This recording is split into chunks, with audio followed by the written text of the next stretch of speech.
Good morning বন্ধুরা, আজকে আমরা চলে এসেছি জেঠিমার বেগুন বাগানে, বেগুন বাড়িতে। তো চলো বেগুন বাড়িতে আমরা এখন বেগুন তুলবো।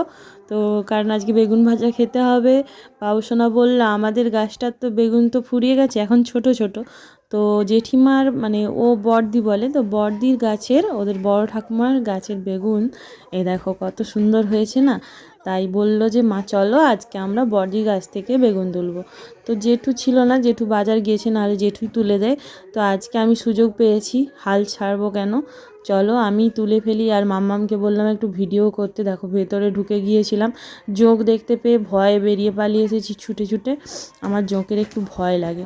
তারপর দেখো চলে এসেছি এখন কোথায় বলো তো, সিম তুলতে। দুটো চারটে সিম তুলে নেবো।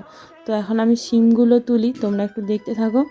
আর বাবুসোনা মাম্মাম পাশেই আছে এখানে। আর কি তুলবো বলো তো, আজকে শাক নেবো না, কারণ হচ্ছে কয়দিন ধরে আমাদের সব শরীরটা খারাপ, পটি হচ্ছে সকলেরই প্রচুর পরিমাণে, তাই শাকটা খাবো না। শাকটা খেলে আরও বেশি পটি হতে পারে, তো সেই জন্য আর কি। জোঁকের ভয় লেগে গেছে, দেখো কি অবস্থা।